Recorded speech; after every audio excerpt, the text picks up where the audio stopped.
everyone, my name is Bari Badassi, and I'll be doing my presentation on farm workers exposed to pesticides and its impact on their health. So my presentation will include the health hazards of pesticides, safer alternatives to chemical pesticides, pesticide regulations, and my conclusions and recommendations. So first and foremost, what are pesticides? Pesticides are any substances or mixture of substances that are intended to prevent, destroy, repel, or mitigate any pests. Currently in the United States, there are 1 billion tons of pests being used every year, which constitutes 22% of the estimated 5.2 billion pounds of pesticides used worldwide. So what exactly are pests? Pests are any organism, animal, plant, or microbe that adversely affects human health. Some examples of pests include insects, mice, weeds, fungi, and prions. So a little history on the use of pesticides in agriculture. It begins with the Sumerians. They used sulfuric compounds about 5,000 years ago on insects and mites. The Chinese, they also used insecticides that were derived from plant extracts. And they also used predatory ants that they used in their citrus groves to control caterpillar and beetle populations. The Romans were a bit more superstitious. They nailed crayfish in their garden to ward off caterpillars.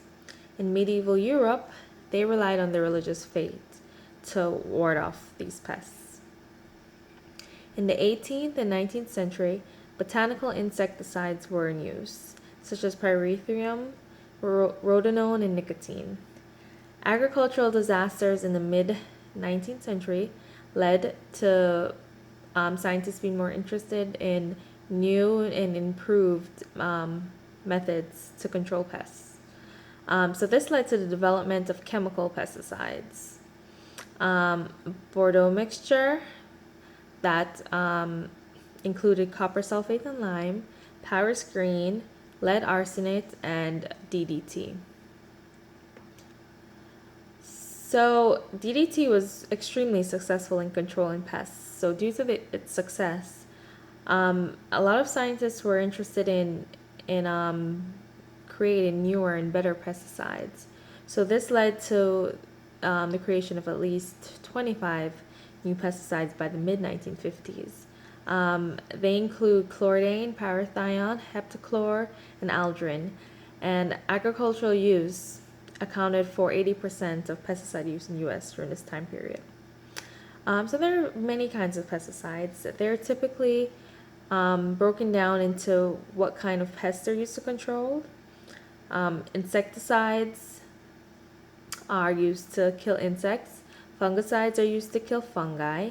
Herbicides are used to kill weeds. Rodenticides are used to kill rats and mice. Nematicides are used to kill nematodes.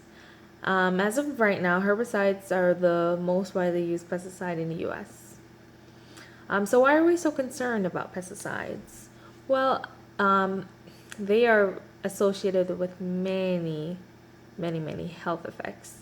And they're particularly seen in people that work with them on a daily basis and with close contact, such as farm workers. So health effects that have been demonstrated in farm workers include cancer, such as non-Hodgkin's lymphoma. It is estimated that 60% of all herbicides, 90% of all fungicides, and 30% of insecticides are carcinogens. Additional health effects include neurological disorders such as Parkinson's disease, infertility. You get sterility in men and women. Reproductive effects that include birth defects. There was a child born without limbs a few years ago from workers in tomato fields, and they linked that back to the pesticides that were being used in that field. There are also respiratory disorders, endocrine disorders, immune system disorders, and acute symptoms such as rash, dizziness, and headaches. So why are farm workers at risk? They are occupationally exposed for prolonged periods and frequently exposed, and they're exposed to multiple chemicals at once, a cocktail of chemicals that can produce a synergistic effect. Uh, Many of these farm workers are illiterate, particularly in the developing world, where a lot of these pesticide poisoning occur. Here in America, most of these farm workers speak Spanish, and their caution labels on these pesticides are written in English, and they can't read that. Therefore, they're at a disadvantage because they can't understand what's being written. A lot of these workers have little to no knowledge of PPE, so they don't wear their gloves, they don't wear their masks, and they even apply these chemicals with their bare hands. Some of these countries also employ child workers, and particularly the majority of these workers are untrained farmers or farm workers. This slide shows how much these workers don't wear their PPE. We have two men spraying pesticides at each other with no masks, no gloves. We have another man standing there with just shorts on, spraying his pesticide. And then sadly, we have a child also spraying pesticides in the field. And then also a woman who may have been pregnant at some point or another during her work with applying pesticides. So what can we what can we use instead of these chemical pesticides? Well, there are many alternatives. We have the integrated pest management, in which we use natural remedies first, such as food deprivation, predators, weather, all to increase mortality of the pests. And with integrated pest management, or IPM, they always resort to chemical pesticides as lastly. Another alternative is cultural practices, which includes planting during periods when pests aren't at peak populations. There's also a possibility of using genetically engineered plants that have been engineered to become resistant to certain pests. You can also create an environment that is favorable for natural enemies of these pests. Other alternatives include biological products and agents, such as bacteria or viruses that kill the pests, in addition to beneficial insects. There's also mechanical controls, which these insects will never be resistant to, such as pulling weeds or stomping these insects. There's also the sterile insect technique, in which the male of the species is sterilized either through radiation or other practices, and when he goes to mate, his children, his progeny, then become sterile, thus suppressing further populations. There's also the use of sex attractants, in which you can use female pheromones to lure males into traps. So regulations on pesticides in farming. In the United States, the EPA sets tolerance levels for pesticide exposure. They've also created a regulation called the Worker Protection Standard that is used to protect agricultural workers. Globally, pesticide use is a much bigger issue.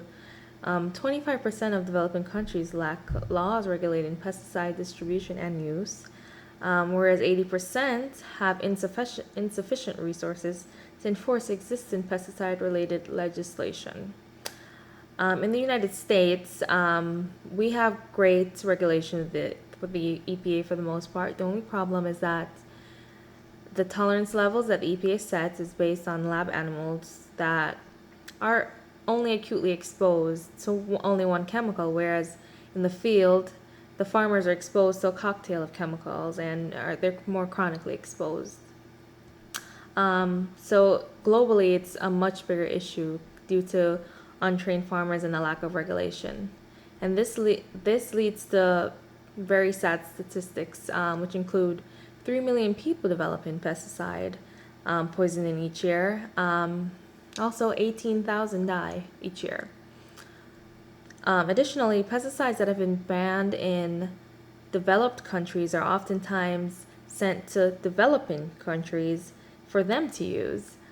So these workers who are untrained, uneducated, are left with these very dangerous chemicals, very hazardous chemicals, with their lack of PPE, lack of knowledge of the chemical, so they're even more at risk.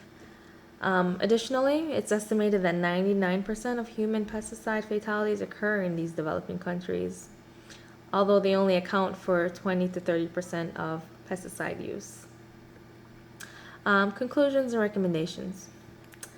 Conclusion, although chemical pesticides are extremely beneficial in yield in crops in crop management, it's also a double-edged sword. It protects the plants from insects and plant diseases, but it also kills our farmers, our farm workers. It endangers them and their families and our environment, in addition to animals. Therefore, training and education need to be implemented. These farmers need to be more knowledgeable about the dangers of pesticides, and they need to know how to properly use their PPE and how to and ensure that they use them effectively and all the time. There also needs to be more stringent regulations on pesticide use, particularly globally, and these farm workers can always reside to alternatives to chemical pesticides, such as integrated pest management, biological agents, sterile insect technique, and many others. Thank you for watching. If you have any questions or concerns, please leave comments below, post them below. Thank you. Bye-bye.